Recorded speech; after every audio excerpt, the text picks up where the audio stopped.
Lakshmi. Welcome back Lakshmi's kitchen. ఈరోజు వీడియోలో ఒక సూపర్ టేస్టీ అయిన నాన్ వెజ్ రెసిపీ చూపించబోతున్నాను. మటన్ గ్రేవీ అండి. ఇది రైస్లోకి, చపాతీలోకి, అలాగే పులావ్ రైస్లోకి చాలా బాగుంటుంది. ఒకసారి ఈ స్టైల్లో చేసి చూడండి, చాలా టేస్ట్గా ఉంటుంది.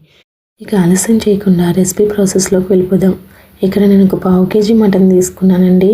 దీన్ని బాగా శుభ్రం చేసుకుని ఇందులో 1/2 టేబుల్ స్పూన్ పసుపు, 1 టేబుల్ స్పూన్ కారం, 1/2 టేబుల్ స్పూన్ సాల్ట్ వేసి బాగా కలిపి ఒక 5 minutes దీన్ని ఇలా పక్కన పెట్టుకోవాలండి. మనం ఈ ప్రాసెస్ అంతా చేసుకునేలోపు ఇది మటన్ నానుతుంది కదా. ఇప్పుడు నేను ఒక ఆనియన్, ఒక టమాటో తీసి కట్ చేసుకున్నానండి. ఇప్పుడు స్టవ్ ఆన్ చేసి ఒక కుక్కర్ పెట్టుకుందాం. ఇందులో 1 టేబుల్ స్పూన్ ఆయిల్ వేసి ఆయిల్ కొంచెం హీట్ ఎక్కిన తర్వాత మనం ముందుగా కట్ చేసుకున్న ఉల్లిపాయ, టమాటో వేసి ఒక 5 minutes మగ్గనిద్దాం. ఇప్పుడు ఈ ఆనియన్స్ మగ్గిన తర్వాత స్టవ్ ఆఫ్ చేసి దీన్ని చల్లారనిద్దాం. ఇప్పుడు మసాలా కోసం 1 టేబుల్ స్పూన్ ధనియాలు, 1/2 టేబుల్ స్పూన్ జీలకర్ర, ఒక 10 మిరియాలు, ఒక స్టార్ పువ్వు, ఒక 3 యాలకులు, చిన్న చెక్క ముక్క, అలాగే 4-5 లవంగాలు, పుచ్చగింజలు, జీడిపప్పు, అలాగే ఎండు కొబ్బరి, 1 టేబుల్ స్పూన్ నువ్వులు తీసుకొని వీటినన్నిటినీ మిక్సీ జార్లో వేసుకుందాం. ఇప్పుడు వీటిని మిక్సీ జార్లో వేసిన తర్వాత ముందుగా మనం మగ్గబెట్టుకున్నాం కదండి ఉల్లిపాయ, టమాటా, ఈ మిశ్రమం కూడా ఇందులో వేసుకుందాం. ఇది వేసిన తర్వాత ఇందులోనే కొంచెం పుదీనా, కొంచెం కొత్తిమీర కూడా వేసి దీన్ని మెత్తగా గ్రైండ్ చేసుకుందాం. ఇప్పుడు స్టవ్ ఆన్ చేసి ఒక కుక్కర్ పెట్టుకుందాం. ఇందులో 3 టేబుల్ స్పూన్ ఆయిల్ వేసి ఆయిల్ కొంచెం వేడెక్కిన తర్వాత కొంచెం కరివేపాకు వేసి వేయించుకుందాం. కరివేపాకు కొంచెం వేగిన తర్వాత ముందుగా కట్ చేసి పెట్టుకున్న ఉల్లిపాయ ముక్కలను కూడా వేసుకుందాం. నాకు ఇక్కడ 2 ఆనియన్స్ పట్టాయండి 1/2 kg మటన్కి.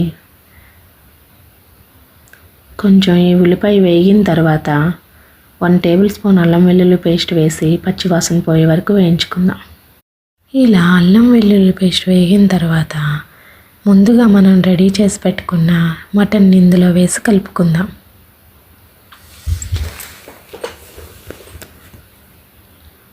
ఇప్పుడు కలుపుకున్న తర్వాత ఒక 1 minute మూత పెట్టుకొని మగ్గనిద్దాం. చూసారు కదా, మటన్ కొంచెం మగ్గింది. ఇప్పుడు ఇందులో మనం ముందుగా రెడీ చేసి పెట్టుకున్న మసాలా పేస్ట్ని వేసుకుందాం. ఈ మసాలా పేస్ట్ని వేసుకున్న తర్వాత ఒక 1 minute బాగా మగ్గించుకుందాం. ఈ పేస్ట్ ఆయిల్లో బాగా మగ్గితేనే మంచి రుచి వస్తుందండి. చూసారు కదా, ఇప్పుడు ఇలా ఆయిల్ పైకి వచ్చిన తర్వాత ఇందులో స్పైసెస్ అన్నీ యాడ్ చేద్దాం. ఇందులో 1/2 table spoon dhania powder, 1/2 table spoon mutton masala, 1/2 table spoon garam masala వేసి 1 minute కలుపుకుందాం.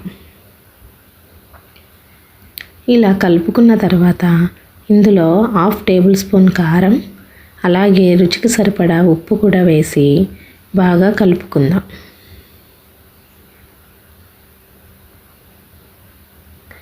ఇప్పుడు ఇందులో తగినన్ని నీళ్లు పోసి ఒకసారి కలుపుకొని కుక్కర్ మూత పెట్టుకుందాం. ఇప్పుడు మంటని హై ఫ్లేమ్లో పెట్టుకొని 6 విజిల్స్ వచ్చే వరకు కుక్ చేసుకుందాం. ఇప్పుడు విజిల్ మూత తీసి చూసారు కదండి, కొంచెం దగ్గర పడింది. ఇప్పుడు 2 పచ్చిమిర్చి వేసుకొని ఒకసారి కలుపుకొని బాగా ఆయిల్ పైకి తేరే వరకు మగ్గించుకుందాం. ఇప్పుడు 2 minutes తర్వాత మూత తీసి చూద్దాం. చూసారు కదండి, ఆయిల్ పైకి వచ్చింది. ఇప్పుడు ఒకసారి బాగా కలుపుకొని చూసారు కదా, గ్రేవీ ఈ కన్సిస్టెన్సీలో ఉంటే బాగుంటుంది.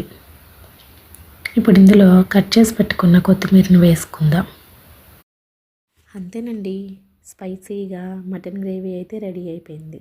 ఇది రైస్లోకి, చపాతీలోకి, అలాగే పులావ్ రైస్లోకి కూడా చాలా బాగుంటుంది. ఒకసారి ఈ స్టైల్లో చేసి చూడండి.